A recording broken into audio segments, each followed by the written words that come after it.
Ready to rock and roll? Yeah, man, ready to suck today's dick. Let's do it. Suck today's dick. Little Glizzy Boy. Glizzy Boy Swag. Oh, should that be the name of the episode? Glizzy Boy Swag.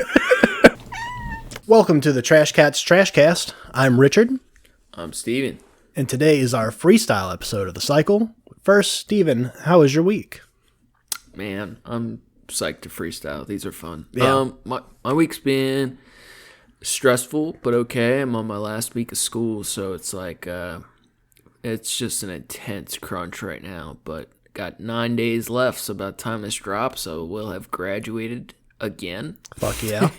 Hopefully this time I get a job. I was kind of thinking about in our art forgery episode with Wolfgang, the prisoner said to him that he liked a life lived fast and furious, and Wolfgang said he liked a life lived long and furious instead. Yeah. And I feel like I'm at this fork in the road where my life's been changing a lot, and I'm trying to make it long and furious instead. So Good. yeah, it's interesting. I wanted to talk to you about it later, about a thought I had about our music episode. But, yeah, this week's just been, it's been intense, but it's good. You know, to new things, right? New beginnings. Always on to some new shit. Yeah, like your new job. Yeah, man. It doesn't suck. Good. I had my first couple days this last weekend, and it was fun. It was really busy. But it's nothing I haven't done before as far as volume. I've done much higher volume, much higher pressure. Right. And everything's quick. It's fucking smoothies and smoothie bowls and shit. And as long as everything's prepped, it's good. That was one of the things that made it stressful, was like they weren't prepared on prep. So I was doing stuff to order, which made it a little bit more difficult, but still not crazy. So I'm going to hook up with him again this week and do a gig, and then I'll have the same weekend set up. Fuck yeah, man. Having a non-suck job is awesome. That's so great. It feels like a good fit. Yeah. Hey, man, if you're in the Metro Detroit or, Greater Detroit area this summer. Slinging smooths. Yeah, man. Come check out your boy. I'll be at I think I'll be at Eastern Market on Saturdays and Belle Isle on Sundays. All summer long. Come see your boy. If you mention the podcast, I'll give you food for free. Just don't tell my boss. That's a hell of an offer. What about you got honorable mentions? I do. So I didn't until this afternoon. So I think I mentioned the last recording. I've been hanging out with my dad. He's up in town this last week or so. And we had some extra free time. So my dad's cool as fuck. We were both into anime and shit. And we found this movie that popped up on Netflix as soon as we opened it. It's called New Gods, Neja Reborn. It is and I'm a sucker for any story that's based on the Journey to the West, the story of the Monkey King and the characters in that. It's got some gentle references to the Chinese mythology and the Monkey King characters in it, and that's what Dragon Ball Z is based on, or Dragon Ball at least was based on that. The Gorillas wrote an opera about a lot of that stuff. Oh, I have to look that up then. Yeah, it's a little old at this point, but I heard really good things, but I never really tried it much. I was really big into that when we were in, it was elementary school. I started taking Chinese in 6th grade before they pulled the program. But that was one of the stories we read in class was the Journey to the West. Oh yeah. And I was like, this is just Dragon Ball. How was the art? It was gorgeous. Oh yeah, it was an absolutely gorgeous animation. It was the lighting effects were fucking amazing. A lot of the reflections and stuff. There's almost like a steampunky kind of vibe to it, which is I feel like it can be done well. Sometimes I feel like I don't know if I dislike it or if it's just overdone or I just got burnt out on it when I was younger. Cause I feel like I used to like that vibe, that steampunk kind of vibe a lot. And, I feel like sometimes it's kind of cliche and weird now. Yeah. But it's done in a really kind of classic way that looks nice and it's pretty, and I highly recommend it. Hell yeah. What you got? Check that out. So this was awesome timing. We had in our Art Forgery episode, we happened to just talk about that robbery at the Gardner Museum. Yeah. Where 13 paintings were stolen, and to this day they've never been recovered.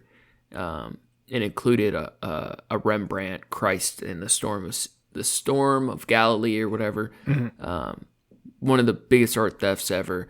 Netflix this week dropped a docuseries called "This Is a Robbery: The World's Biggest Art Heist," specifically about this robbery, and it was pretty fucking good. Yeah, man. They're riding our coattails. Step ahead of Netflix, the right. Trashcats. Trashcats are on that shit. Yeah, it's really fucking good.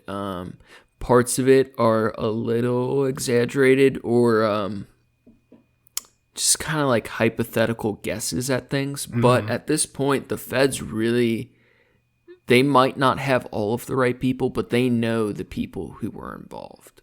And all of them were murdered or went to prison. Oh, wow. So there's all kinds of twists and turns that, like the brief research we did, just like to find out about the robbery, didn't touch nearly how deep the effects of this robbery went, and it's very interesting. So that was one of my honorable mentions, but the second is actually a dude from the documentary. This dude named Miles Connor. So this guy was involved in the robbery to some extent, but he's also known to be a liar. One of the journalists in the documentary spoke about him and said, this man wouldn't know the truth if he tripped over it. Damn. I like that line That's a lot. Good. But when the feds are interviewing him, he like fucks with them on purpose and just like makes up crazy stories, and they investigate it and shit.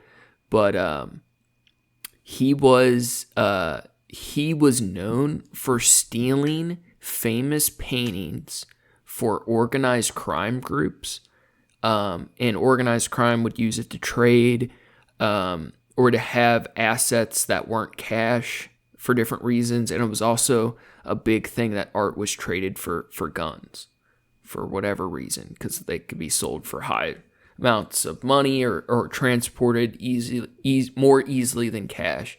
So this dude was known for stealing art, so when he was arrested, he could cut deals with the feds to get out of prison earlier.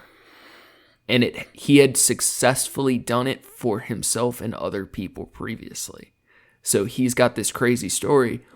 But the reason I used him as an honorable mention is he was a musician. Oh, boy.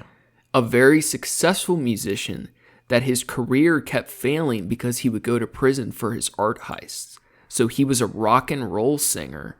And his main band, or one of his music projects, was called Miles Connor and the Wild Ones. And it's old school classic Elvis style rock and roll. And if you want to check out his music, it's actually really fucking good. There's a track called "I Don't Need You Anymore" that is fabulous. Just so cool to hear this guy that if you didn't know who it was, you would just think it's like Elvis rock and roll, like some cool old school music, and it's this famous art thief. Now, and we know now that if Steven says it's good music, then it's good music. Dude, that episode, our last music episode, that was a blast. That was fun as fuck. It was really fun giving you a hard time. I honestly, I knew as I'm putting together my list, I was like, oh, Steven's going to rip on me for this shit. That's fun.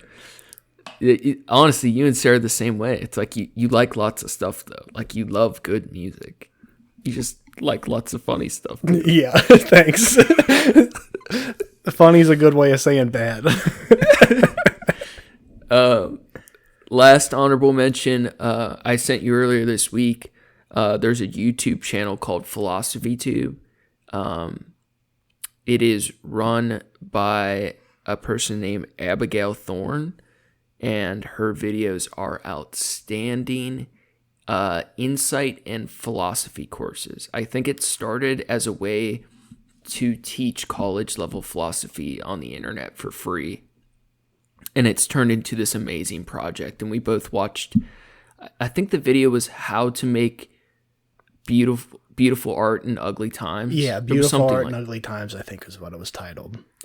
If you're new to it, the intro is a little hard to get through at first, but it builds into something that is outstandingly beautiful and one of the coolest things I've watched on YouTube lately. Yeah, there's a lot of, I think I text you like 20 minutes into it. I was like, there's a lot of good metaphors in here, and like the comparison and how they bring it all together is really nice. And the production value is really nice. A lot of, good colors. It wasn't just, someone with, on a webcam, Right. You can tell they spent a lot of time on it, and there's, Wonderful little writing. animation cutaways and, really well done. I'm definitely going to be watching more of her videos. Yeah, it's basically a really fascinating lecture on how beautiful art has to involve the ugliness too, and what makes things beautiful. And I thoroughly enjoyed it, and implore the Trashcats to check out Philosophy Tube by Abigail Thorne. Absolutely. Yep. So freestyle this week. Yeah. Freestyle shit. General thoughts on this week. What's going through your head? First of all, the first thing I thought of immediately after we stopped recording last week was, how the fuck did we do a music episode and not talk about DMX last week? I have real mixed feelings because Rough Riders, DMX, he's the best, but he's also kind of a piece of shit, right? Yeah. I don't know much about DMX's personal life or anything other than, Cradle to the Grave, which to this day is still, it's not that it's a bad movie, but I'd say it's my favorite bad movie. Because it's a cheesy fucking heist movie. It's good. It's worth a watch. It's fucking DMX and Jet Li. I mean, I really liked him, but at the same time, I know he did some shitty stuff in his personal life. But a lot of that was because he was an addict, which is why he died. And I feel like I have a lot of sympathy for addict stuff, and I just never could fully. His music, there were always parts of it I loved so much, but I, for whatever reason, never fully got into it. Man, stop, drop, shut him down, open up shop. Dude, one of his favorite quotes of mine, though, is that I don't really trust humans that much these days. You see, the fact of the matter is, I trust dogs more than I trust humans. Yeah. And a photo of him with his pit bull. Yeah. See, and I fucking love that quote, but then pretty sure he got in trouble for abusing his dogs too. Yeah, I don't know about that one either, but it doesn't sound implausible. So, but I think it was wild that like we had that whole episode that we recorded, and it's like, oh man, like this fucking thing with an iconic pop culture sensation from our lifetime is like in the hospital and dying, and we didn't even mention it. Yeah. But yeah. So yeah, that was the main burning thought after we recorded last week. Other than that, I've mostly just been having a good time hanging out with my dad and doing shit. Yeah. Good. With him, even just like running errands and doing like meal prep and stuff, and just kicking it. Yeah. Fuck yeah, man. Honestly, I've thought a lot about that music episode since I was talking to my brother John today, and dude, I'm so frustrated by the fact that I don't enjoy music the same way. Yeah, that really sucks, man. I don't know what to tell you on that, but it really sucks. It's frustrating because it was such a huge part of my life that it was just so important to me for so long, and then it's not the same way. Like, I still love it, but it's just not the same way. And John was telling me, like, things change. Focus on what's important to you. And I fully agree and feel that way. But I do miss the passion I had towards it. And I really think it's like it comes from a self-defense mechanism of being sober, because this music like pulled me through time, and it was so meaningful and emotional. I think I have to I think subconsciously I stay away from it a little more now because of all the strong emotions tied to it. Because for such a long time, all the things I was listening to was like a soundtrack of like my suffering. Like it would be unhealthy if I still was in it the same way. Right. Or I know what you're trying to say. Yeah. Yeah, maybe I just need more new things, but it just doesn't feel the same anymore. I think, does it feel like, the relationship you have with an old friend kind of thing? And it's like, you might, talk to him every now and again, but it's not really the same. Yeah. And occasionally it might get close to it, but it's not, what it used to be. That is the closest comparison I've heard. That is spot on, man. The way you were describing that was making me think about actually David. Me and David were, we've been boys since way back, and we both have the the same thought process of time just gets by, life happens, and then months go by, and then you hit each other up every now and then, like, hey man, how the fuck you doing? And we talk for a minute, or sometimes we actually schedule a Skype chat or something. But he actually messaged me this last weekend. He sent me it was a link to a song, if I can ante up, if I can, cap that fool, kidnap that fool. He was like, this is still the hypest song I've ever heard. And we used, kind of shit we used to bump when we were young. Yeah. But he's one of those people you can pick back up with. Oh yeah, absolutely. Yeah. David's one of the only people that I still, besides you, that I still talk to from like my school days. And where time doesn't pass. Yeah. No matter how long it's been, kind of thing. Yeah. Every time that I get a chance to talk to him or see him, it's like he's the same person, He's older, he's got more responsibilities. It's the same thing with you and me. It's like it's the same. You didn't, do a 180 or whatever. That's right. He's like doing good. He's evolved as a person, but it's still my boy, Yeah. But other people, you could like forge such an intense relationship, and then it's like time passes and you meet them again at a different place in your life, and they're not quite who they used to be, and you're not quite who you used to be, and it doesn't feel the same anymore. Yeah, the feeling is not the same. Yeah. And I think that's where I'm at in a lot of ways with music, and it's like maybe like John was recommending, like, new musics, like making the new friends, like that, that relationship with friendship is still there, but it's changed with that person or whatever. Yeah, man, you got to make friends with Shakewell. Honestly, I've been really enjoying a lot of classical music, but there's so much bullshit with classical music that it's hard to shift through the waves of bullshit to find the good stuff. But listen to Bach. Yeah, Bach and honestly, so Mozart can get dope too. There's a lot of repetitive shit, I think, with some of that, but Bach's usually pretty entertaining and goofy. But there's something about changing friendships. That's a very like somber thought. Yeah, it's weird. It's so emotional.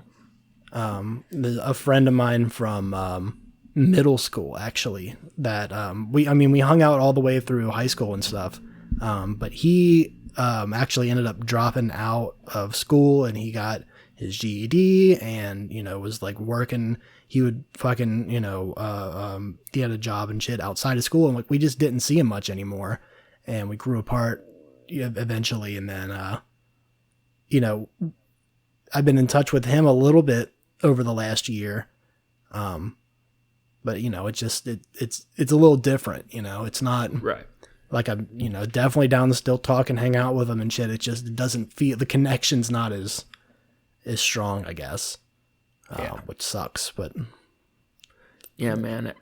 After Tony died, it really changed a lot for me on how I think about friendship. Like this project, or like the few amount of close friends in my life, like it means so fucking much, man. Like the birthday present you sent me. Yeah, boy. I've worn that shirt like 4 days in a row. Fuck yeah. Like, dude, like those relationship things matter. It just means so fucking much. I shared a couple pictures. I got myself for my birthday. I bought this typewriter. I think I mentioned it on here. Mm-hmm. And it's because I've been writing this book for the last year, very slowly. It's like, I have some background in creative writing, but this is the first time I've really tried to write something. And honestly, the whole reason I'm writing what I am is just because I miss a friend of mine. Mm-hmm. It's just about a friend of mine that I haven't seen in like 2 years, and it's a way to like mourn the loss of a friendship kind of thing. Yeah. Wow. And it's I don't know. I miss people a lot. You know what I mean? Yeah.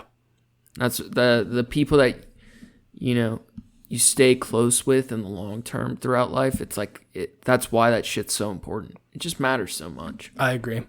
I feel like you feel that stronger than I do, and I mean the missing people thing. You have some solitary aspects. Yeah, I'm generally, I was going to say I'm good at this, but I don't think it's a good trait of mine, is that I can, you know, if we distance, you know, then like it's easy for me to turn that off and like move forward, which could be good in some cases, but when it comes to a ton of advantages. Yeah, when it comes to friendship, it's like it's hard because it's easier to, you know, turn away from that. And I, you know, for the friends that I still do have that I talk to, like I said, you and David are really the only two I talk to from, you know, grade school. I got one friend I talked to from college, and that's really it. I had one really good friend when I stayed in Florida, that I don't talk to anymore. Like we used to hang out like every other night and shit at the bar, and just don't hit him up anymore. And most of it was like, we would talk when I first got up here, but like I worked all the time and the hours sucked. But it's one of those things I don't even think about anymore. Cause I turned that off. That's why I'm super thankful that you are the type of person that reaches out, cause otherwise like it would have been super hard to stay in touch. And it's not, you know, I think like I'm choosing to turn away from that person. Yeah, that's what I was going to ask. I think some of it with you is natural, but do you think it's just mostly a natural characteristic trait, or do you think some of it is like a protective thing? I think there's times it's been a protective thing for me, for sure. I think it's probably a natural character trait thing, because I definitely don't feel intentional about it at all in any way. I would rather not be that way. I just, you know, when I finally do have time to myself, typically when I'm not working, I want to turn off from everything. I don't want, you know, outside contact, you know, whether, you know, you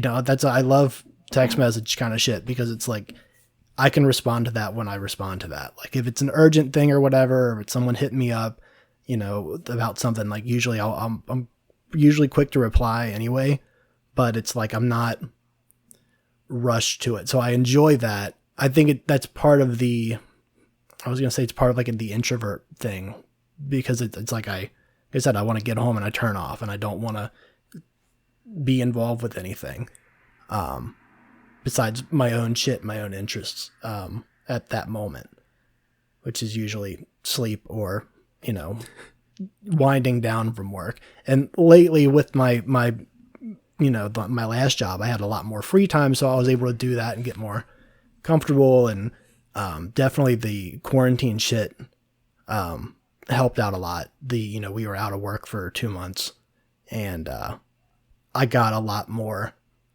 of introvert time in. Right. My mom was, down in Cincinnati and helping my aunt out and stuff like that. So I was, I had more personal time in between that, which was really nice. I think that helped me get to the point where I was like, okay, now I feel more comfortable to reach out to people now that I have more time to myself. Right. I think this new job's going to be really fucking good for you. Oh my God. Yeah, I cannot fucking wait. This summer's going to kick ass. Because I bet your energy priorities change when you have more of that introvert, self-heal, enjoyment time, Yeah. Currently it's looking like I'm going to be working, 3, maybe 4 days a week tops.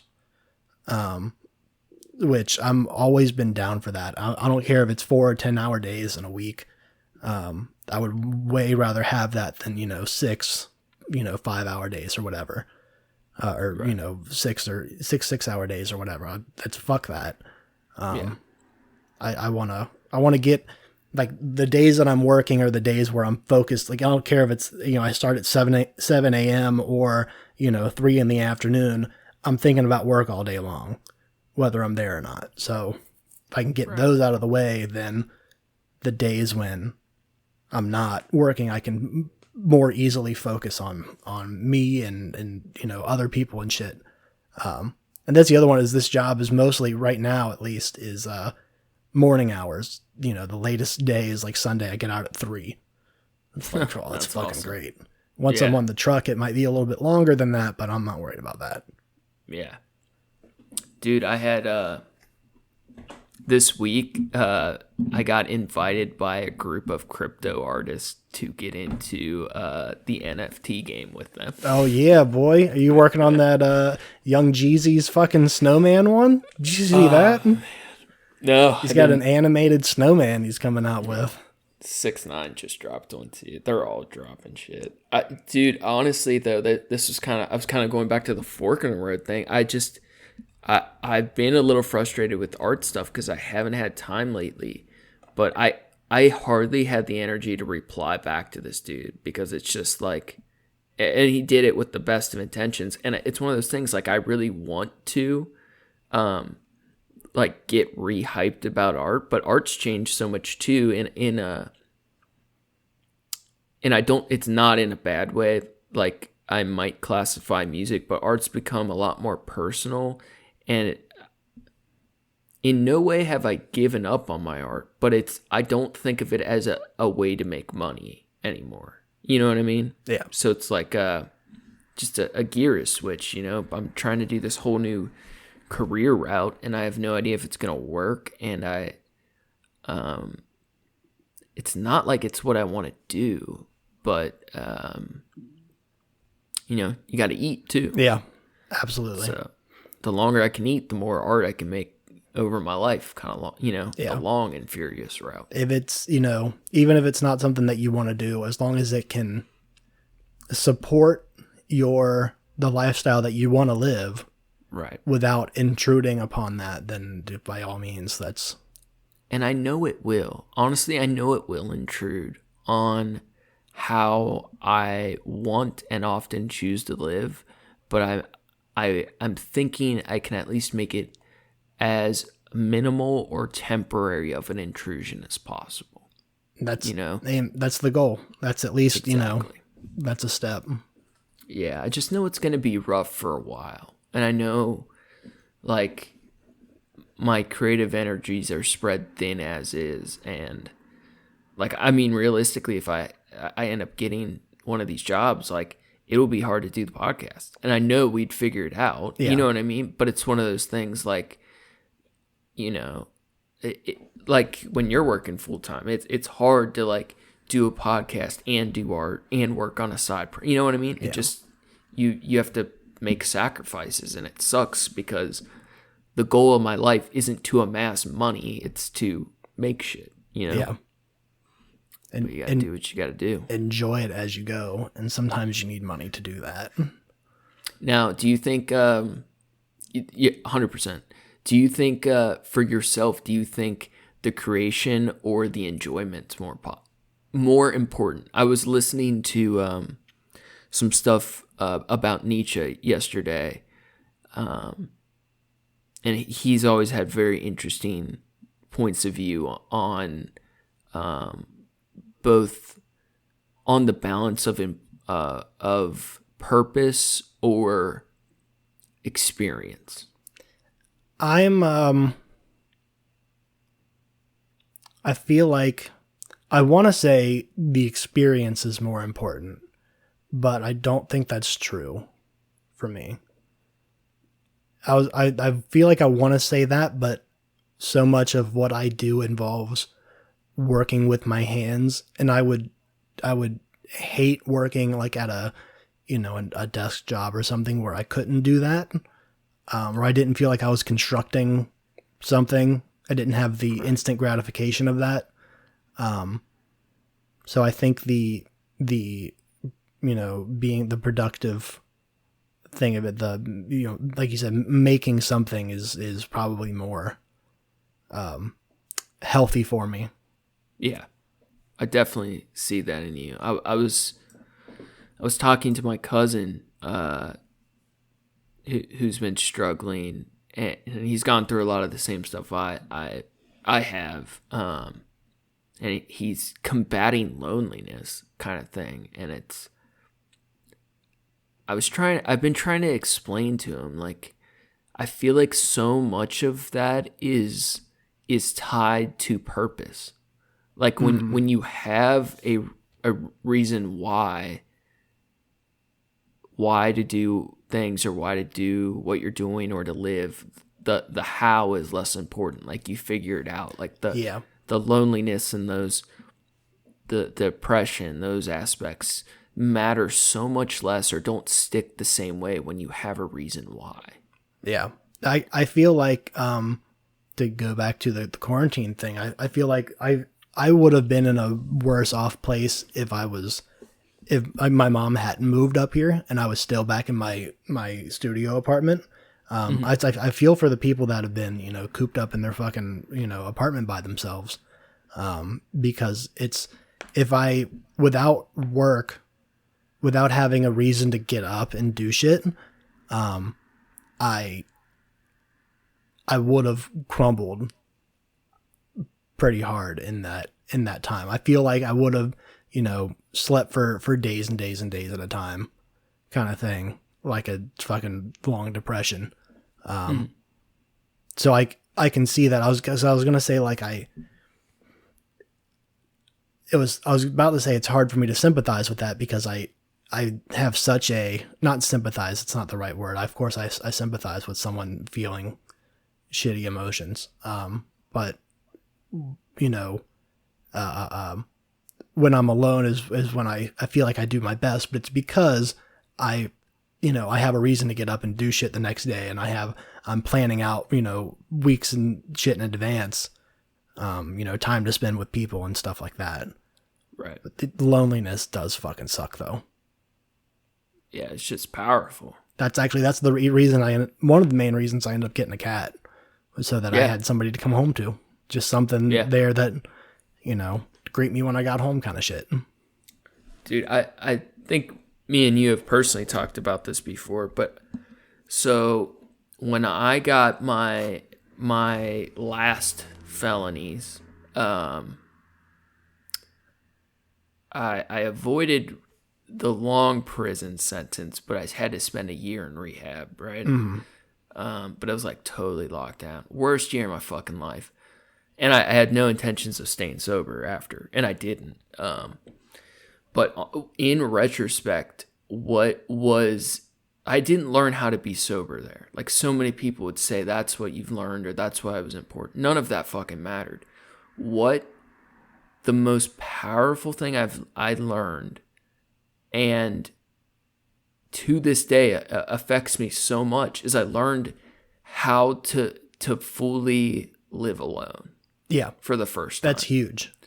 Dude, because I've always had like my own places, or like I've been on my own a lot, but I was always in like long-term relationships with a significant other. Like, I always had someone I lived with, kind of thing. Yeah. Where it felt like I was on my own, but I was in these codependent relationships. You know what I mean? Mm-hmm. It's the first time like going to bed lonely every fucking night for a year. It's humbling. And then, dude, it changes you. Yeah. And I've been trying to express that to him a little bit. Like you get trapped. Like, it's so easy for myself to get trapped in relationships, and it becomes like so important. And it's once you're free of, once you know you're okay alone with who you are, everything's different. Yeah. It's crazy. I was actually just talking to someone about that the other day. That, since my last relationship, we were really close, and it took me some time before I felt like I was ready to actually start dating again. But part of that was also like, I'm comfortable being alone. I'm cool with it. I thrive that way. So that's so important. And I would love to have someone to, spend time with and, be close with and, build a relationship with. But, it's like, it's not the highest of priorities for me to like go out of my way to find that. Mm.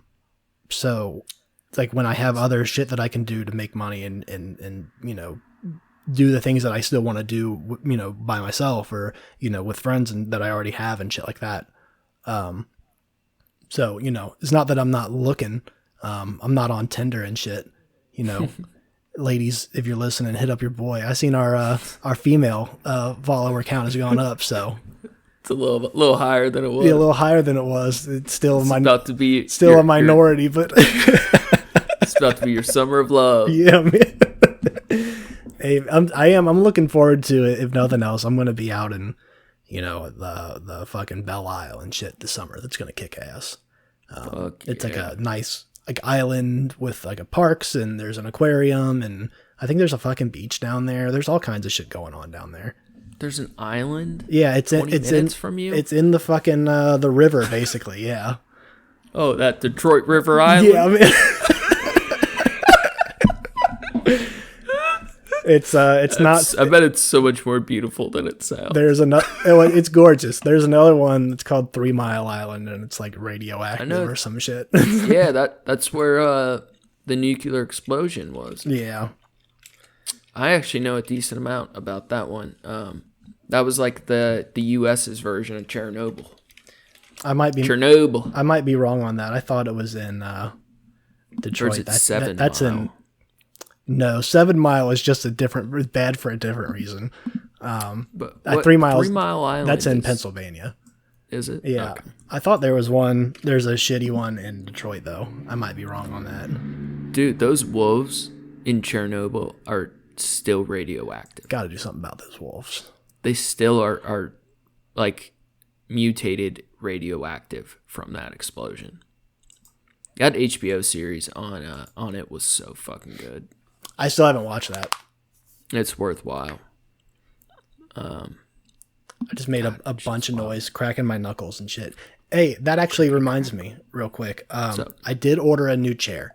I forget if I told you that or not. So this will be the last episode with the creaking of my chair in the background. The last two. Now I'm responsible for all of them. Yeah, this one also might suck. I did drop a little coin on it, but it's still not the most expensive one in the world. The last couple episodes I've listened to, I realized like, oh man, it's just the groaning of the fucking chair in the background, and it kills me every time. And it's like, it doesn't bother you when you're not being recorded, but then right. Honestly, I don't think it was too bad, but any ups in quality, the better, right? Yeah, the Black Holes episode in particular was awful. I heard it throughout it in a really bad way. Don't say that. That was a really fun one, man, though. I love... there was a dude... Oh, my God. I wish I knew his name. I just listened to a dude on Rogan on quantum computing. Oh, nice. Dude, I know it's, Rogan's not your thing, but this episode, this guy, phenomenal. He had a joke at one point. He's like, it was so stupid. You walk to the park and you see an AI system sitting on a bench pondering their existence. But these quantum computing, it relates so much to black holes. That's part of what I spent a lot of time on. There's so much about that I don't fucking understand. It's unless you're Those deep in qubits. Yeah. From what I understand about quantum computing kind of stuff, unless you're like deep into it, like it's hard to follow. God. And it might just be me and I'm stupid, but that's at least been my experience with it. It's a whole lot. He broke it down better than I've heard anyone explain it, but it still was insanity. Typical machine code 01, the qubits are the in-between where they can be all infinite possibilities, the qubits spinning up and down to 1. It's like, what the fuck? Yeah, there's so many smaller pieces that you have to know what he's referencing to know what it means and what that, what the reaction of that should be and what it is and shit like that. That's actually, I have a book on quantum physics kind of stuff, quantum mechanics, and it's only from a few years ago, so it should be mostly up to date shit. But I got it so that I could teach myself a little bit of it, and I've picked it up a couple times and flipped through it, and it's just I got to do more research before I get into it to understand. I kind of have to like be able to Google shit as I read it. Right. I saw a book just this week that I actually wanted to send to you. Now I can't remember the name, but it was a new book on quantum physics. I'll find it later. Are you reading anything currently? I am. I kind of. I have. I spent some money on the Dungeons and Dragons cookbook. Oh boy. And the Elder Scrolls cookbook. Dude, you're a trip. Someone just gave Sarah the War of Warcraft one like a week ago or whatever. It's one of those things, like I've had them on my wish list on Amazon for fucking forever. And I was like, you know what? Fuck it. I got a little bit of money right now. I was going through the, just lost my job kind of thing and like feeling the anxiety from that. And I was like, I'm gonna treat myself. I'm gonna get these. And they're cool. They're really neat. The artwork in them's fun. The recipes don't look like they suck. Goofy names for shit, of course, but that's to be expected. It all looks so fucking good in those kind of books too. Yeah, and what kind of a chef Dungeons and Dragons nerd would I be if I didn't have that fucking cookbook? I've got Tasha's Cauldron of Everything and fucking Xanathar's Guide to Everything now. So I've been actually reading some of that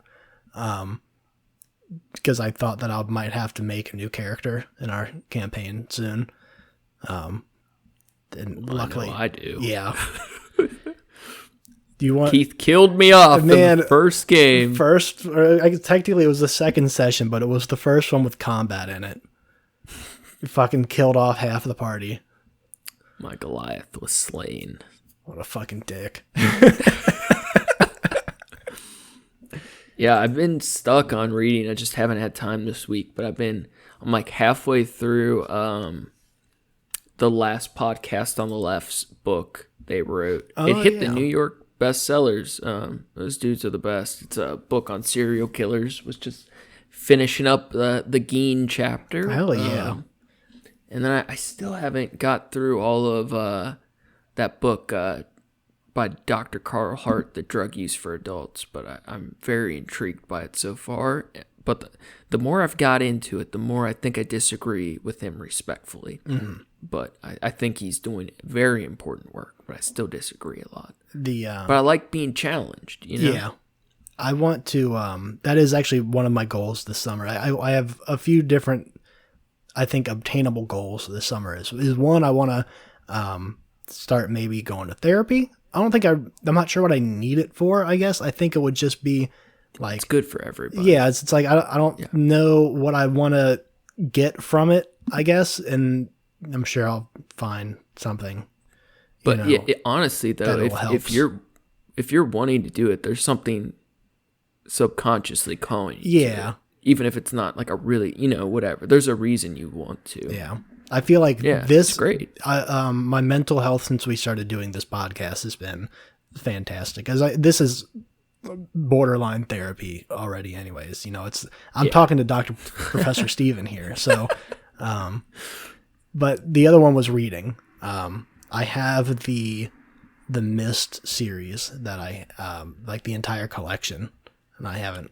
Are they books? Yeah. Also? Yeah. I know you've told me that, but I didn't know that. Yeah, he's got, it's fucking, there's a lot of work, a lot of lore shit. But it's all, like I said, I've started it a couple times and I haven't been able to get through it because usually what reading does to me is like I get a couple pages in and then I fall asleep. And then if I remember to do it again the next night, then it's the same thing. And then I lose interest because I need to go to sleep early that night or, I want to watch something and then I fall off it. It's like, fucking working out. You stop doing it for a long enough time in a row and you fall off. Dude, that's so true. And you lose gains so fucking quick compared to how hard you have to work for them. Yeah. Muscle memory is a thing, though. Once you build muscle strength, you can recover it quicker than if you hadn't previously developed it, but you lose strength so fucking quick. Oh my God. I used to like, I've been like super hardcore into working out this last like 2 years. And I used to like, if I was busy, I would put off, like working out or like sacrifice it, and now it's become something I refuse to sacrifice it. No matter how much shit, work, school, whatever, it's so fucking important to me. I feel like over the last like 3-4 years, you've put on a lot of muscle and shit. When I went into rehab 4 years ago, I weighed 130, and I hit 195 like 3 months ago, and now I'm cutting weight because I started to get a little pudgy. But I put on like so much fucking. Initially, it wasn't all muscle at all. I'm not like super fucking ripped, but I've been really working to put on weight and muscle. I know you've always been more prone to working out. I'll do it for like a few months at a time, and then I fall off. My main thing was is biking. I love fucking, and everyone hates cyclists right now. That's been a fun meme. I haven't seen that. You haven't seen that? Everyone talking shit about cyclists riding in the middle of the street. That's really funny. Yeah. Honestly, I've put in a shit ton of miles since the new year. Yeah. But I don't like riding on a physical bike like you do. Yeah, that's the number one. If I can spend my time outside in the summer, anyway, by myself, that's what I want to do, is fucking ride my bike, up and down hills and shit. And like the first couple ones of the season always suck. You said gaining those muscles back. But once I'm back on it, it's like it's nothing. I can go for, I can go a 30-mile day, no problem. The one thing I do miss about Florida significantly is that you can basically ride your bike all year round. Right. And I did, and that's how I lost a fuckload of weight. Hell yeah. And I'm cutting now. I'm down 20 pounds over the last 5 months now. That's awesome. Yeah, dude. Man. Mostly diet shit. That's awesome. Yeah. That's great, man, though. Dude, I this is random. I just saw they're bringing back, there's a Kickstarter, and apparently it is coming back either way, but there's a Kickstarter to bring back the next season of Mystery Science Theater. Oh, that's cool. Yeah, because Netflix picked it up and, like, what do you call it? Did a reboot of it and then canceled it after 2 seasons. Of course. And people are like, no, that's not going to work. That's so cool. Honestly, dude, if I could do anything I wanted to right now, like if I had the cash and maybe it's only cash, I would be doing steroids right now for sure. Oh, really?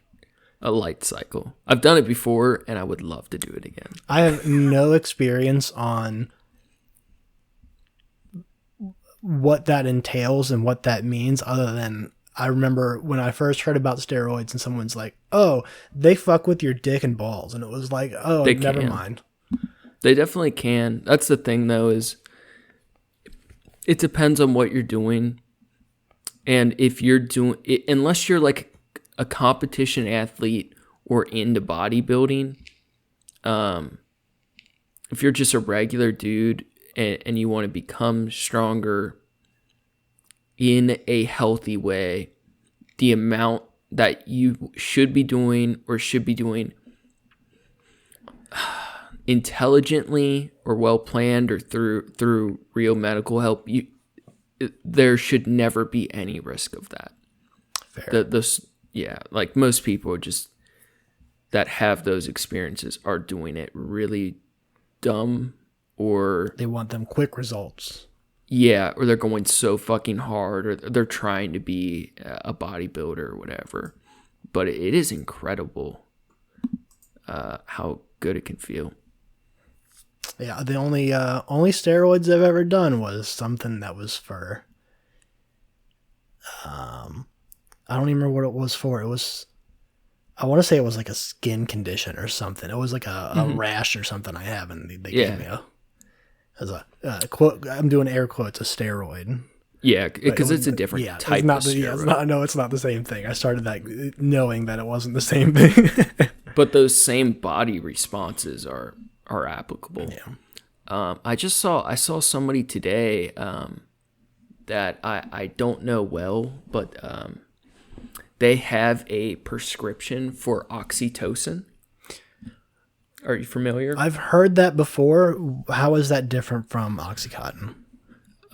Very different. Okay. So oxytocin it's considered the love hormone, but it's the chemical women produce during a delivery of a child. That's what I'm familiar with that with.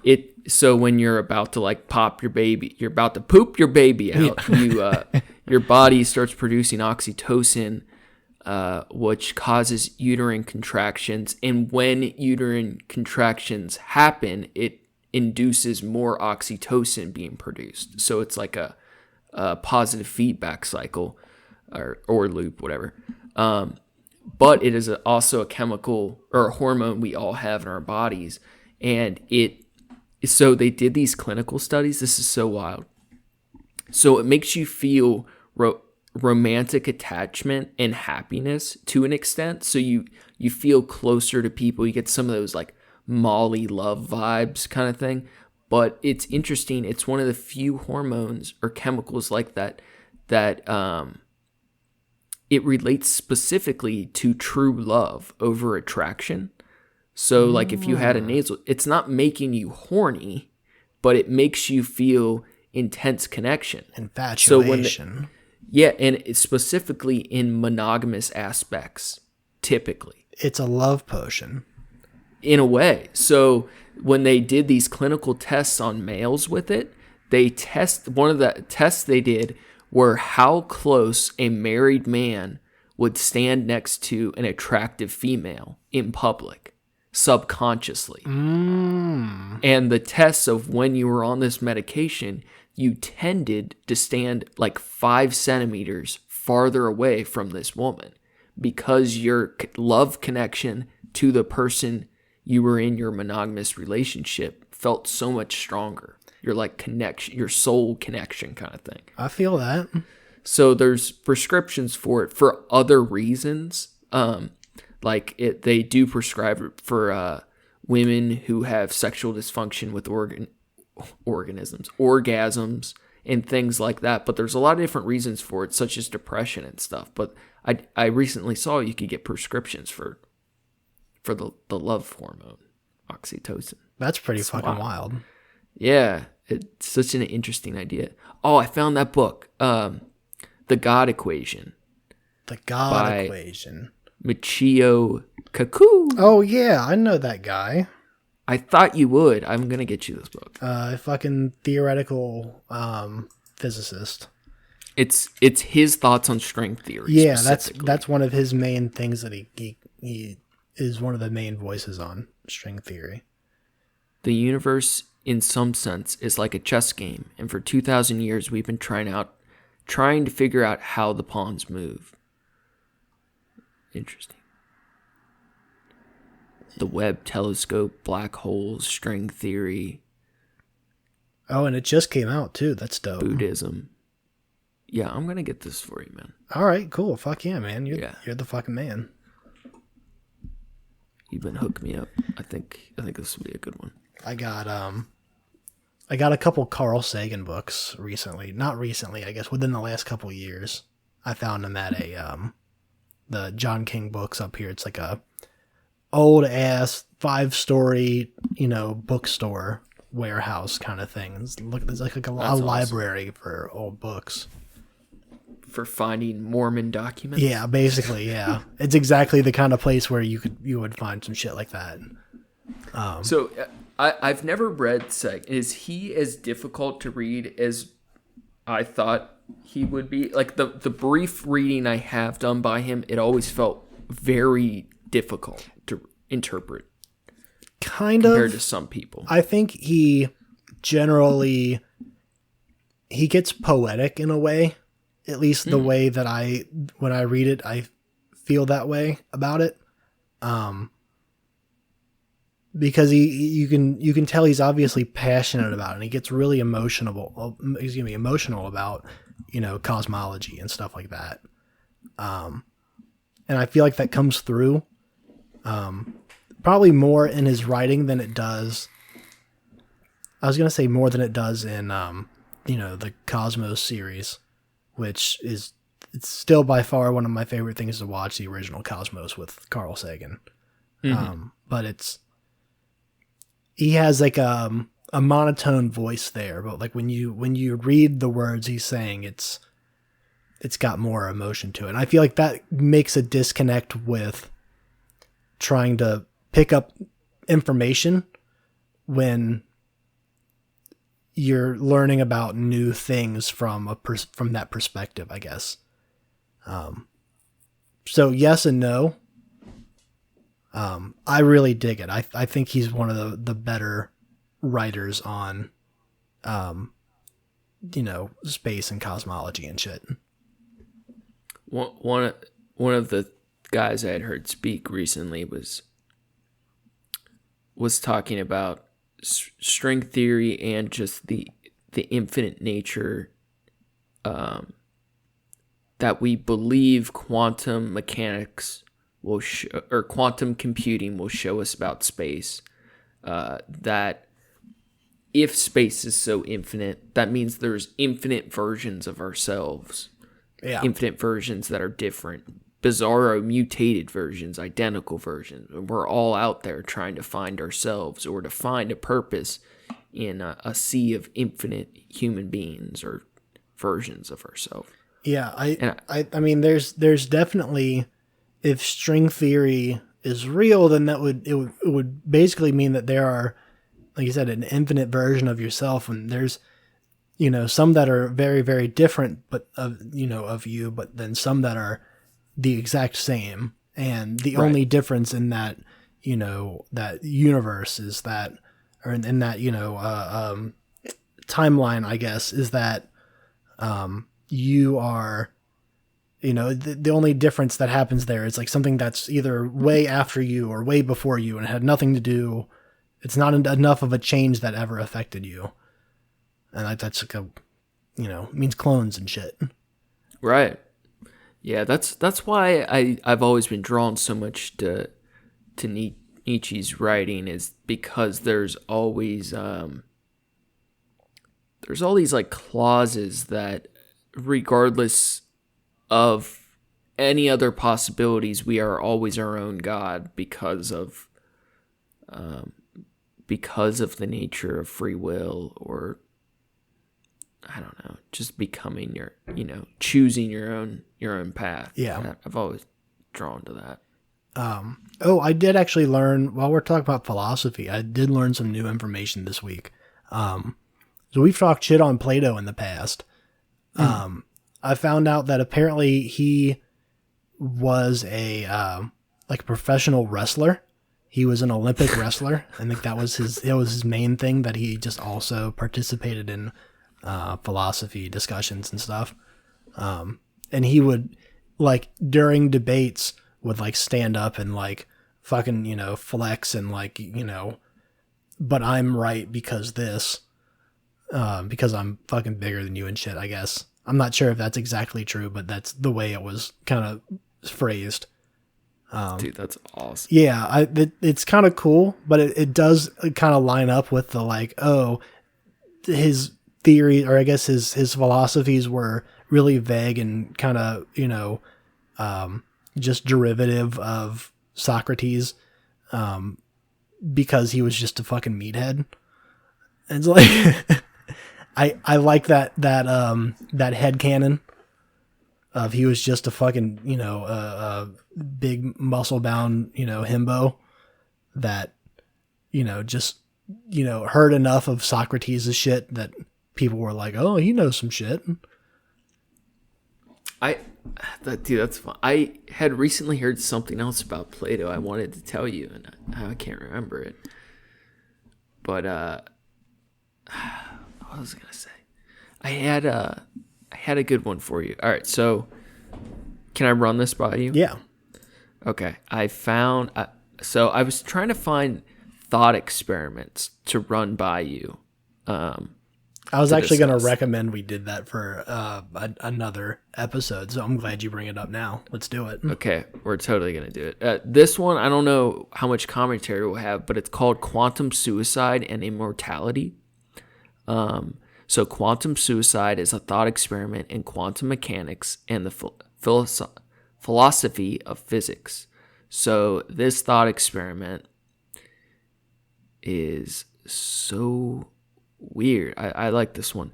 So the quantum suicide thought experiment involves a similar apparatus to Schrodinger's cat. Okay. You know that one? Yeah. Okay. Do you want to explain that one? So Schrodinger's cat is the idea. Imagine a box. It's a closed box. There are no holes in it.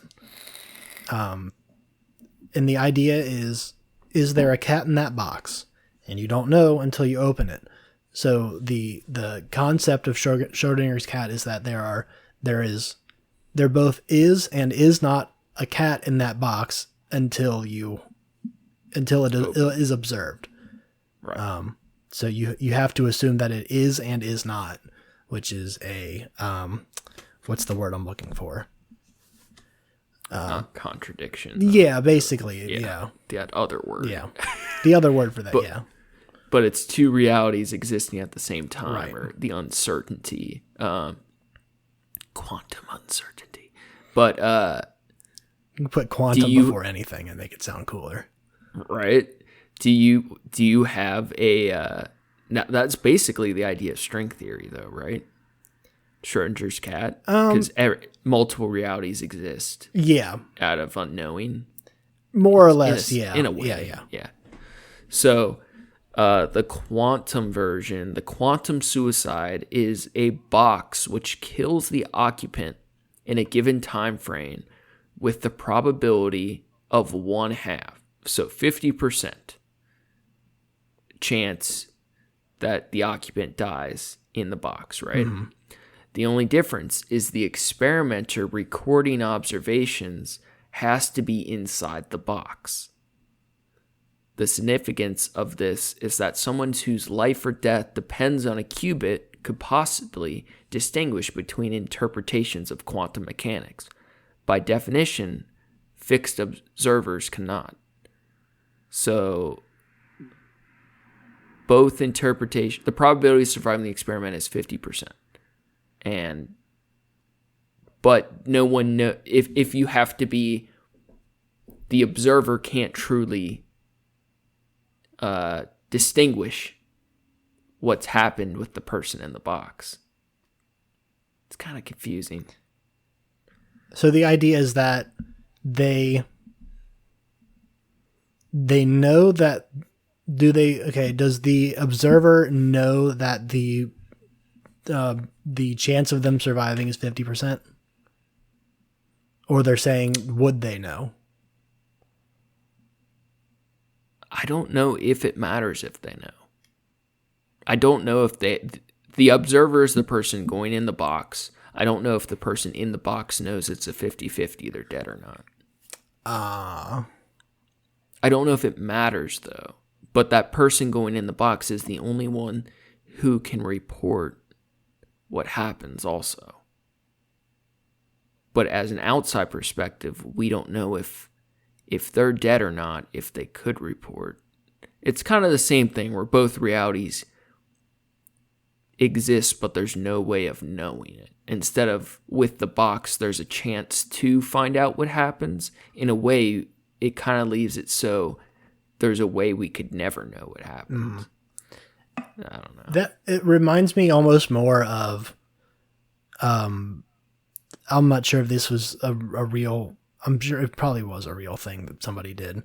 They had a monkey in a cage kind of thing, and they had a button or something, and one of them pushed the button, and they were shocked or some shit. Something happened. So when another one came in, they put another one in, and he was gonna, grab a banana or touch the button or whatever the fuck it was. Then they got shocked again. So then a third one came in, and before the other one could do it, they they stopped him. They, beat him or something like that. I might be completely fucking this up, but the idea is that they got rid of the original first two. And what happened was they were preventing one from doing a thing based on information that they didn't know why they weren't doing this. They just knew that if someone tries to do this, you fucking stop them. And it's like we don't know and I related to that because we don't know what's going on inside of this. The only way to find out is to go do it. But if they can't report back, I might not be understanding the. That's how I feel on the quantum suicide. Also, yeah, they're so fun, but they're like nonsense too. Like, who the fuck makes these? I was gonna bring up the trolley car thing, but we've already talked about that one. Yeah. What have you seen that video of the experiments with the orangutan? No.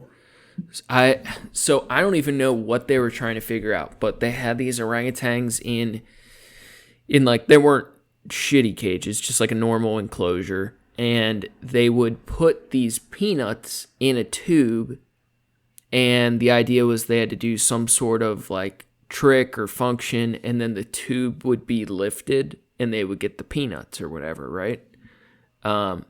So apparently, I don't remember what the exact experiment was, but basically, instead of performing whatever they needed to do to get the peanuts, so these tubes were hollow, right?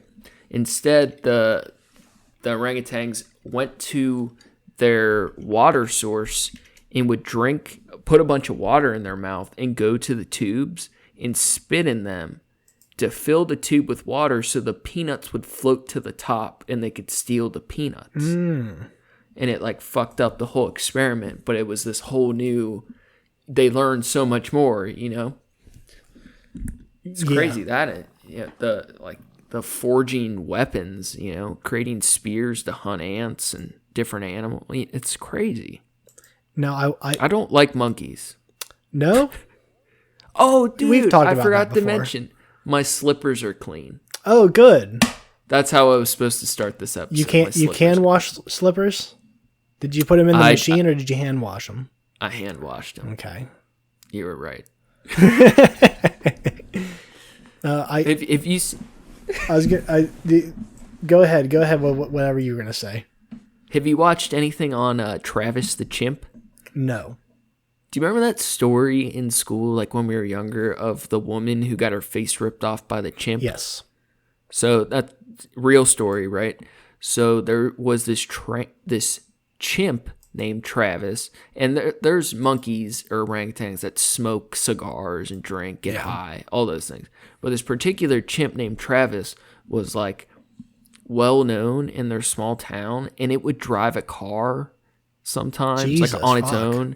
It would get the mail. It could do all kinds of shit. So people loved this monkey, and apparently it had exhibited some aggression. So they started putting the chimp on Xanax, and there were a couple times where this chimp got in its car by itself and drove around and would try to everyone in the town would want to say hi to the chimp, so they'd walk to the car and say hi to him, and he'd wave and then drive off or whatever.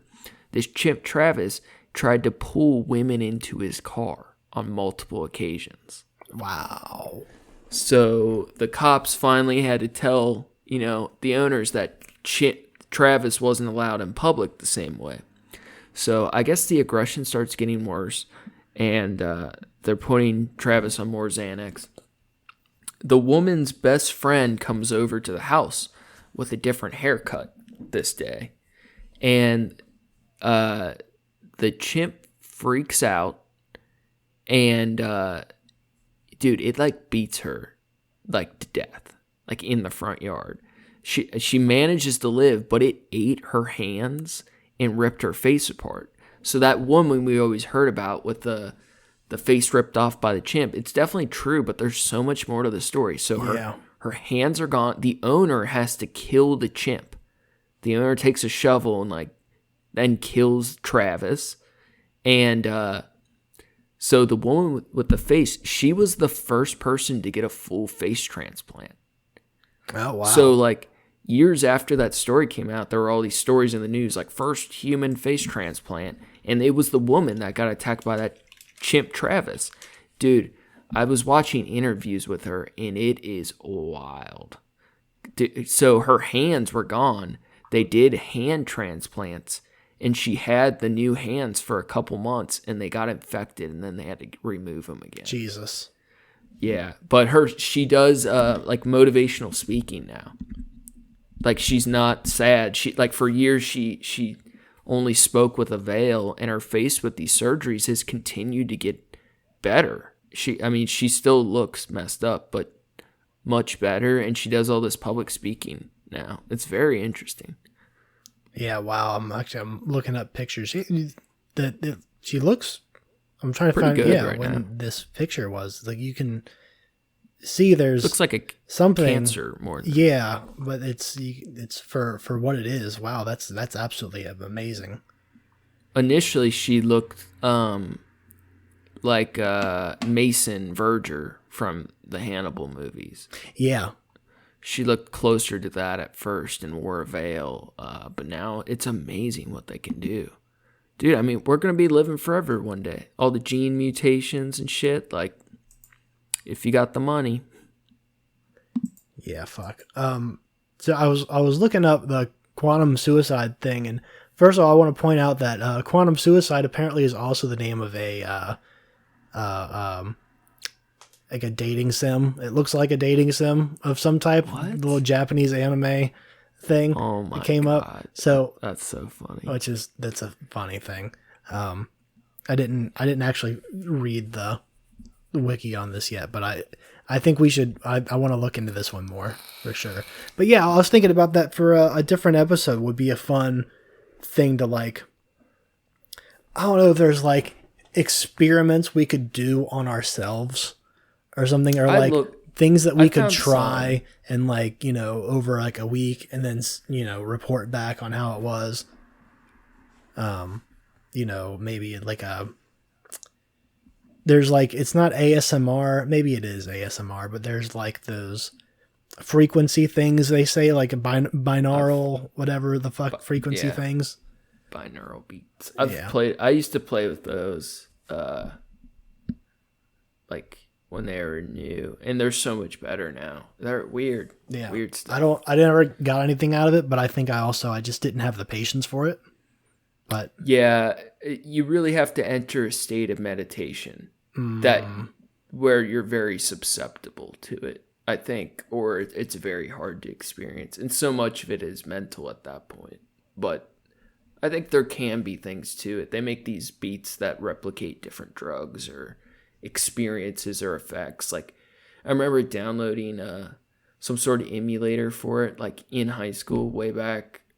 And it was a list of, and they sound like shitty static, but at their like specific frequencies. And the tracks would be titled like cocaine, heroin, nicotine, dizzy number 2, dizzy number 3, like different weird shit, or underwater. And some of them, if you were in the right state of mind, you could get effects. Did you ever play with remote viewing or like magic stuff? Did you get into any of that weird shit, occult theory stuff? no. What do you mean by remote viewing? Like out of body shit? Yeah, have you ever seen that movie, The Men Who Stare at Goats? No, actually, I haven't. It's a very fun movie. I remember wanting to see it, and then I totally forgot about it. So that was based off a real program. The United States government from like the Cold War until recently, like, you know how they did all the acid tests? Yeah. They had like whole hospitals. I think one was called Ravenwood. They would take soldiers and blast them full of acid knowingly or unknowingly. There was one time we dosed the whole water supply in France, or Subway or some shit. Jesus. Like, we were dosing all kinds of people with acid to understand its effects on the mind from Manchurian candidates, super soldiers type shit. But The Men Who Stare at Goats was about this real program where we basically were training soldiers to see if we could prove psychic abilities to work, and if we could use them in combat situations. So there were all these soldiers for years, dude, like over 10, 15 years, who were training for psychic warfare, and they would try to find enemy locations by one of the main things, and it didn't start with the army, was this theory of remote viewing, where you could leave your body's perspective and travel like a fucking ghost to find or to experience or go somewhere else. And the military for years, millions and millions of dollars went into trying to teach soldiers to leave their body and find enemy locations. That's some Stranger Things and Friends shit. Yeah, and it was all fucking real. But Yeah. Remote viewing's interesting. When I was younger, I was into all that shit and would play with those kind of things. I like the idea for sure. I really like the idea of astral projection.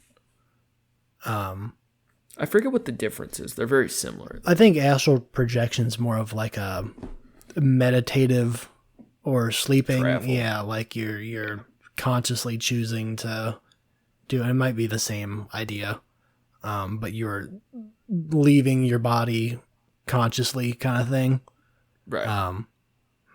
But I think it's a definitely fucking cool ass concept. Like I love Fringe. I'm not sure if you ever watched that. It's the J.J. Abrams piece after he finished Lost. It's mostly like a monster of the week kind of thing, but it's fucking J.J. Abrams. So there's like, deep lore, and there's stuff you can like go back to the first season and like double check on like Easter eggs that you missed that were like clues to shit the whole time. Yeah. And there's always, the Deus Ex Machina at the end of the episode that's like, oh, but you can do this, and it's some sci-fi bullshit. But other than that, it's a good fucking show, and I really enjoy it. But it's a lot of concepts like that of like one of the guys was like a scientist, and everyone thinks he's crazy, but he's like, he just does acid all the time, and can, one of the things that he worked on was medicating people to try to do shit like that. Right. Yeah, I do think drugs such as DMT are the closest thing we can get to a true astral projection. I love all of the weird ideas. I think it's all bullshit. Yeah. But the power of the mind is clearly that powerful that we can trick ourselves into believing those experiences real. And even if they aren't real, there is opportunity to learn things about ourselves or the world. I fully believe in that. Yeah. I don't think they work on a physical level, though. I would definitely be down to... I've never done DMT. I'd be down to do that one. Yeah. I feel like I should. We will. Yeah. One of these days.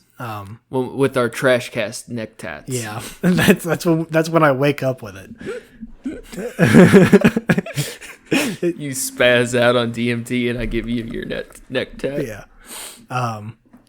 It's not even going to be a logo or a drawing. It's just going to say Trash Cat.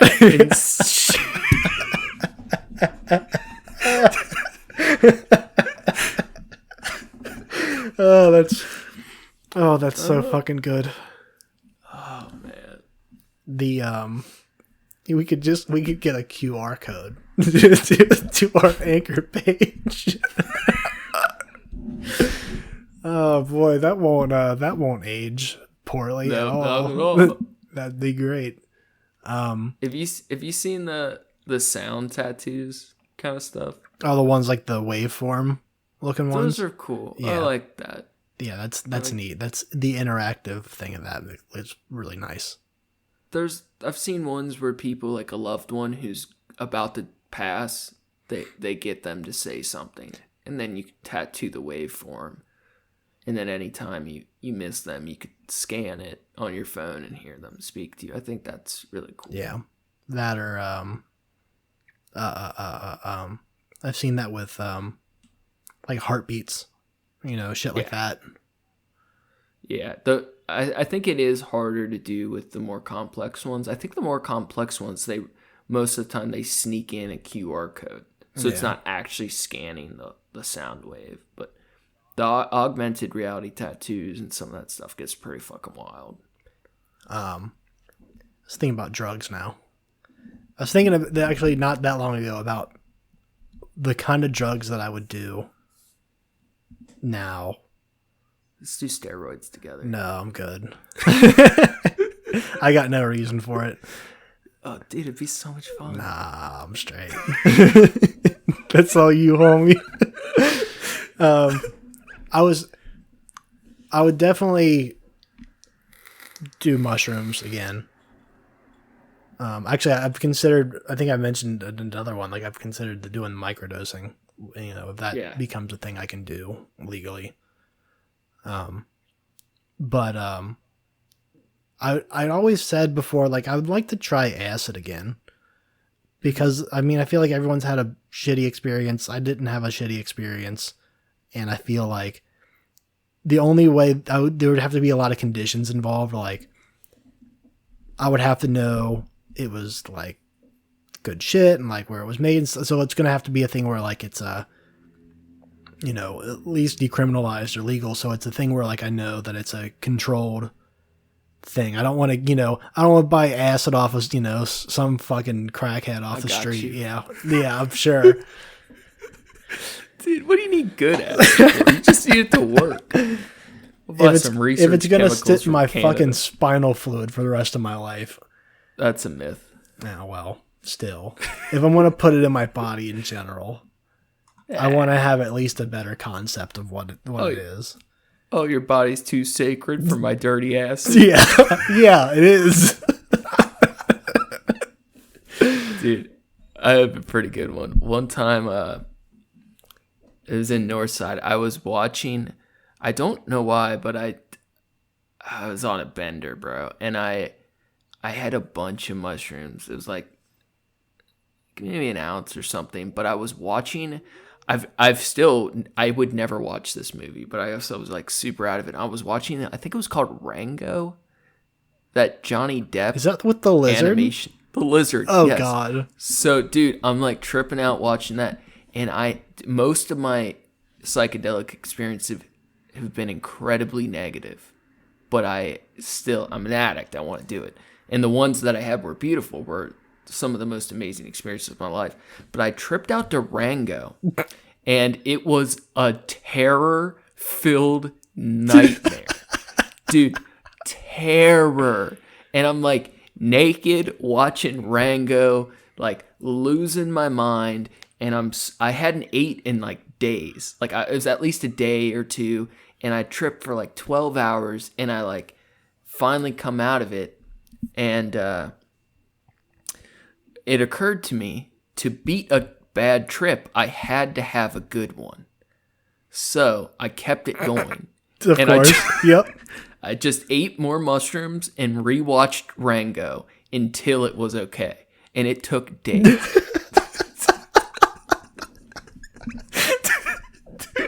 I remember nothing of the movie, but I know by the end of it. You came to peace with it. That's all you were. I came to peace with Rango. Do you have any interest in watching it again? I've tried. I can't get through it again.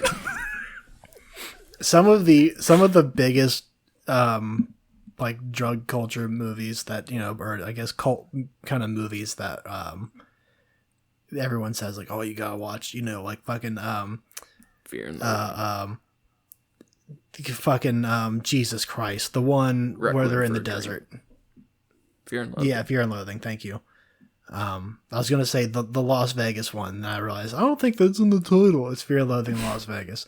That one and Leaving Las Vegas is a film. What's the other one? That's a big fucking deal. It's about I don't fucking remember. Anyways, there's two of them in particular. I've tried to watch them multiple times, but every time it was always like, oh, let's get high first and then we'll watch this, and then I just fucking fall asleep because I can't follow what the fuck's going on. Is that one? What's the one that's got fucking that Lux Eterna song in it? You would know exactly what it was because if you heard it. The trippy ass movie. Anyway. Yeah, I've had that. Let me know. You'll have to let me know when are you sure it's not Requiem for? It's Requiem. It's Requiem. That's the one I'm thinking of. I said both of those. Oh, I didn't hear that at all. I didn't hear you say that. Yeah. That's funny. Yeah. Requiem's that was an important movie for me when I first saw it. I think it was for a lot of people. I just don't remember anything about it. I remember various scenes as I woke up and then fell back asleep. Same with Enter the Void. I watched that with you, and I was way too fucking conked out. I couldn't. I was tired anyways, and we smoked a bowl or something. I was like, not. Ricky, the colors. Yeah. Look at the colors. I just kept kind of waking up, and it would just be a dark screen with some colors on it, and then I'd doze back off, and I'd wake up, and same thing again. It was like a fucking screensaver, and then something's floating around somewhere, and then I wake back up, or I go back to sleep, and then wake back up again, and it's fucking the same shit. They're in a bathroom and shit, and it's like, what the fuck is going on? Did you ever do the Dark Side of Oz? Yeah, actually, I have done that. Yeah, it's not all it's cracked up to be, but it was a fun novelty thing. Yeah, I saw a cover of Pink Floyd where they have like they do a laser show and all the kinds of shit, but they have people play every sound effect, and they play the album start to finish. Mm-hmm. So like the Money song, they'll have somebody with the cash register making all the noises. That's kind of cool. And it's like 50 people performing the album, and it was actually a really cool. I'm not big on Pink Floyd, but it was very fun to watch. I've never really been big on Pink Floyd at all. I had one sous chef when I first moved up here. It was like the first job I got. This fucking dude was a fucking idiot. Anyways, he was telling us this story one time about how one of his friends was working at a restaurant and he was like the chef there or whatever, and all of his staff called out on him or something like that. So he needed help. So he called him in, and he was already fucked up. So he showed up, and turns out his buddy was all fucked up too. They were talking about acid, or I think it was acid or some kind of hallucinogenic shit. And, it's like, first of all, that's a horrible start to I'm going to go work. Someone called me and said, "Oh, I need you to come work in this fucking kitchen and do this rush." And you're like, "Oh yeah, cool. I just dropped some acid, but I'll show up." Yeah. And then to do that, and then he said, they wrote out their high during like a Saturday night rush in this restaurant, just the two of them, like in the dark, listening to Pink Floyd all night. And I was like, that sounds awful. That sounds like a terrible night, number one. Number two, I can't imagine that anything they sent out of that kitchen was anywhere near good. There's no way. He wasn't a great chef anyways, but yeah. If you're a true functioning addict, you could do it, but if it was like a abnormal night, everything was coming out garbage. Yeah, I can see where this guy might have been the type of person that took acid on a regular basis, or took, some fucking hella drugs on a regular basis. Yeah. But dude, these synthetics that are coming out are a game changer, though. It's fucked up, man. Now, honestly, which synthetics are you talking? I mean, fentanyl, the research psychedelics, Flocka. I remember that. Yeah, dude, it is raging still. Really? It is destroying Florida. I mean, it's even if it's not Flocka exactly, it's all these synthetic methamphetamine, basalts, fake weeds. I remember when the fake weed shit first came out. That was so fucking wild. K2. Yeah. Oh my God. If you want weed that makes you sick, gives you tracers, makes you want to die. We would get like the concentrate of it that you were supposed to like take and like dissolve and like steep, whatever, leave shit in it. And then like we thought it'd be better to just get the direct shit and like do it ourselves, but we weren't doing that. We were taking it and like putting it on. We would get like the leaf shit that didn't have anything on it, and then like putting a little bit of that stuff on top. It was like white crystal shit. Mm-hmm. We were freebasing it basically. Yeah. And just getting fucked up. It was such a bad thing. Some of these new ones and the old ones, it destroys your central nervous system. Oh yeah. Especially the methy ones, the speedy shit. I mean, all these people taking their clothes off, it's their adrenal glands, their pituitary, their body, the whole circular system is on fire, just rapid firing, just losing their mind. Yeah. But it's interesting because now for the first time we have large groups of people that are have cross addictions, but there's people that are doing these drugs over a long time now, where maybe they're not overdosing or having freakouts, but they're using something like a Flocka over years. You know what I mean? Yeah. And there's all kinds of massive new problems. It's wild. And all it takes is changing molecules here and there. They got, I think this year alone, they banned 4,000 drugs on a federal level. And 99% of those are different research chemicals or versions of a drug. You know what I mean? Yeah. Can you imagine living on Flocka? Kind of, yeah. Yeah. But I will. I mean, I would more in the say of try to choose a better drug. Living on a thing that's called Flocka. That being a part of your regular day-to-day basis is like, oh, I gotta get some more Flocka. Dude, so brutal. Was that a thing? Were we still doing that when you got to SEPA, going down the hallway, and then just like turn to somebody as you're passing them by and just yell in their face, Flocka? Just fucking some fucking dumbass shit that we would do when we're 17 years old. Sure. It's an interesting new world. The kids today definitely have to face drugs in a very different way than we had to. Yeah. It's wild. I mean, they still technically got to buy weed from somebody else, but it's not. But the weed's different, and you know, so many different. of these other, it's better and stronger, which is both good and bad. But you know, if they experiment with drugs as we did, a lot of these drugs you don't come back from anymore. Yeah, true. That's really what's so fucked up. Is there's increasingly less room for free will. There's always free will in it, but there's less of that, and there's so many more things that can go wrong so much quicker. When what you think you're getting is not what you're getting, right?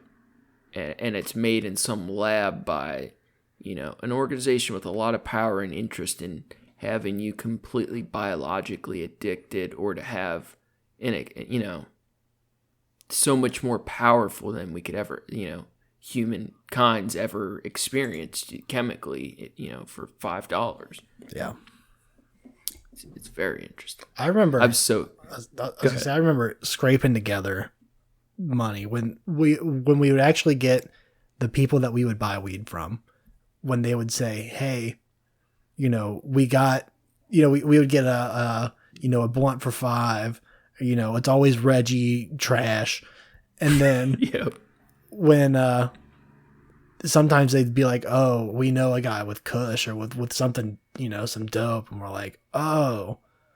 Like, we're scraping together money and spending way too much for, you know, a couple grams of some decent weed. Yeah. I think back to that, it was just so fucking obnoxious. We're, you know, scraping the couch and shit for change and shit to get, because someone had strawberry cough. And then it changed so quick. Even in 5 years after that, the game was completely different. Yeah. Completely different. In fucking college in Toronto for the first time, and I found somebody with weed, and they were like, "Oh, I can get you a gram of like OG Kush for $10." And I was like, "Okay, dope. I'm down with that." That's gonna last me a month. So what else is going on, man? What do you got going this week? Well, I got that work thing tomorrow. That should be fun. We'll take the truck out for the first time. That should be cool. Yeah. Other than that, not a whole fucking lot. I was thinking, my mom's picking up her cat on Thursday. Nice. Yeah. That's all. It's healthy. Yeah. Yeah, it's all good. She went to go check him out. I guess my friend that, you know, has him, wanted her to come by and look at him and pick out the one she wanted. There's 2 boys left. Then one of them, they're both orange. One of them's got little white boots. But they're both really cute, and my mom loves both of them, and she wants to get both. And I have to be there to tell her, no, you cannot have both. We already have 1 cat in the house. You don't need 2 cats. That's funny. Yeah. So we will, we're going to go do that on Thursday. That's exciting. Yeah. Other than that, I really don't have shit going on the rest of the week. I know, one thing I am looking forward to is, so I've been doing the keto thing. And that's why part of the reason I'm losing so much weight.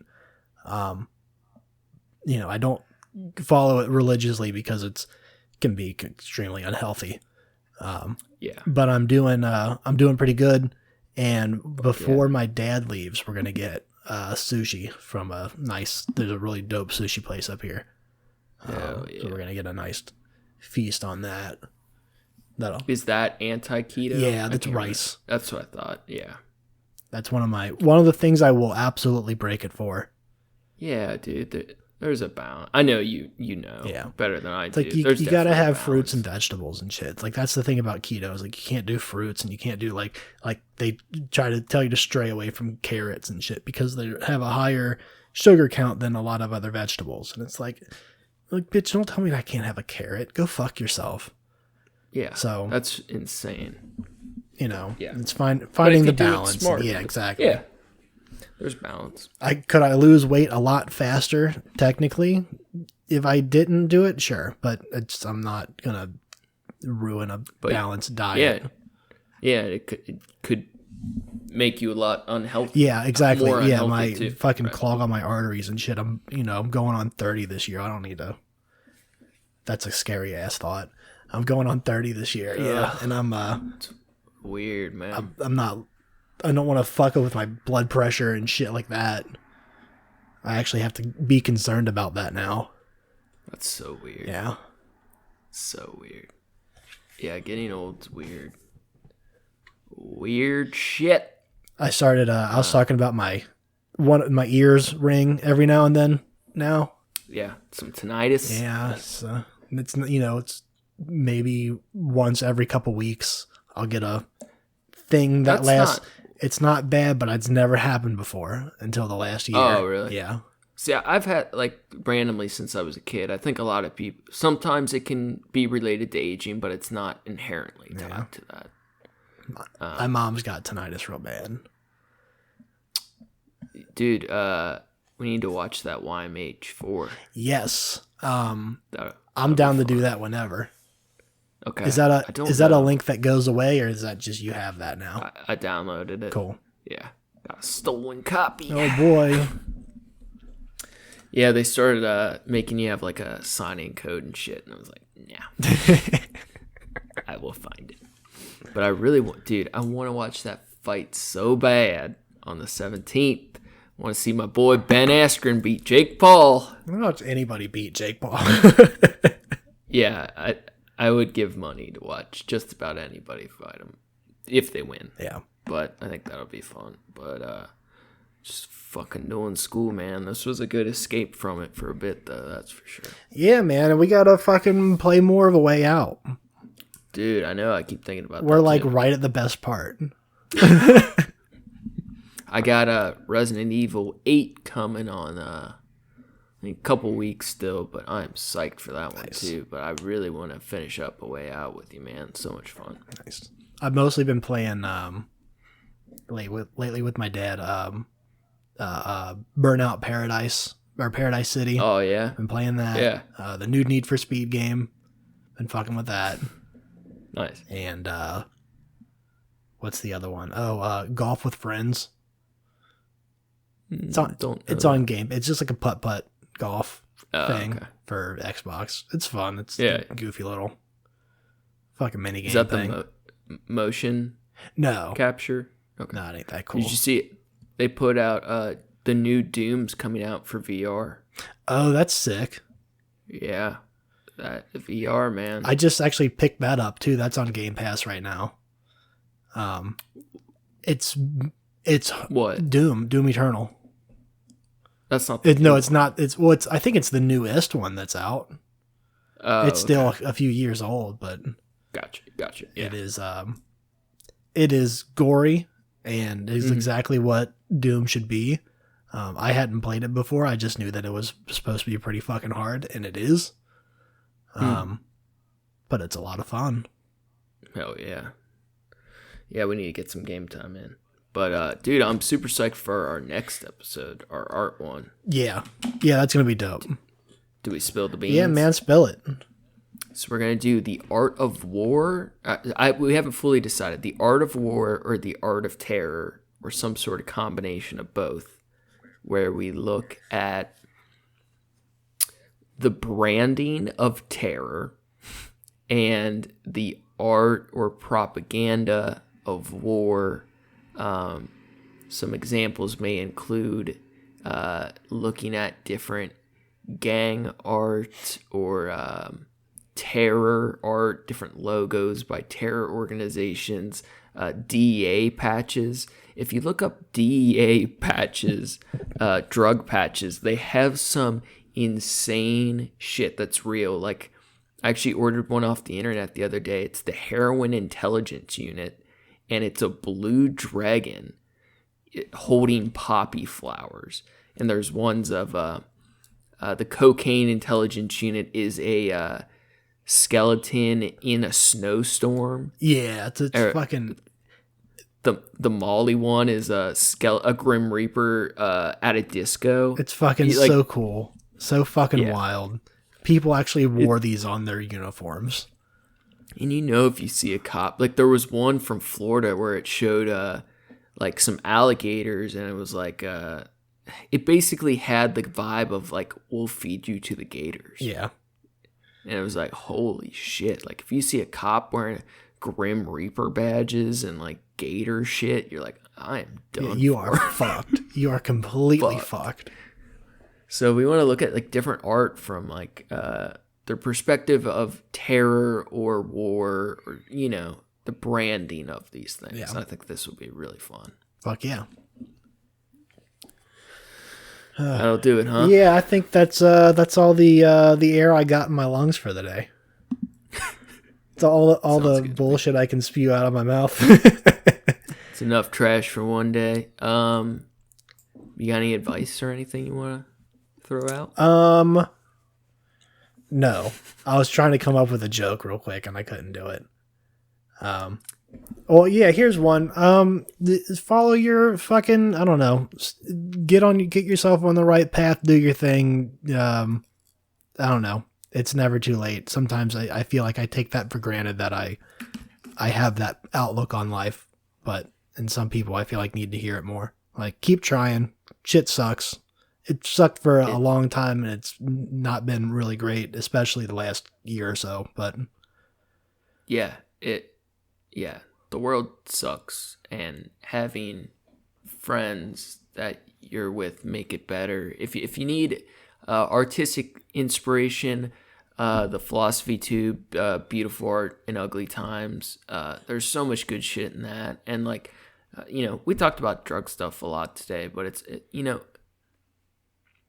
I feel like I have a semi-unique perspective on it, and it's easy to talk about casually, but it's, like you said, people are struggling everywhere, and you just, we need more compassion. I don't know what I'm trying to say. Yeah. We need more compassion.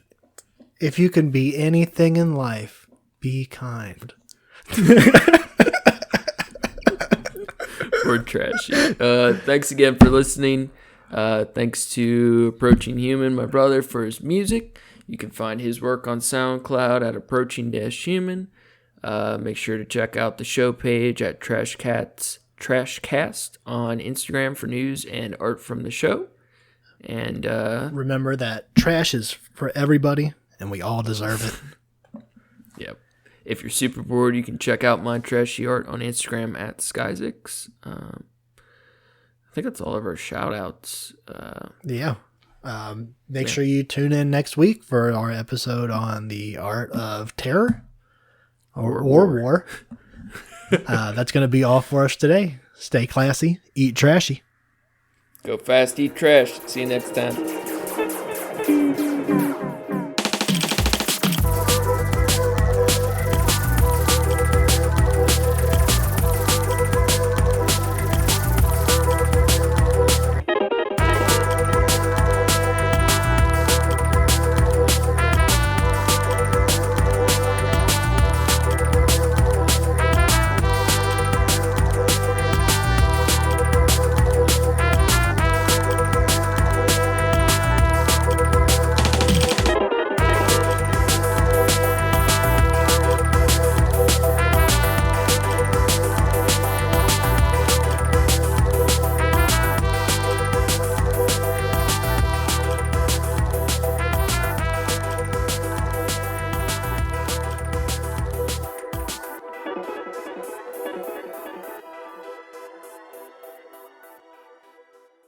All right.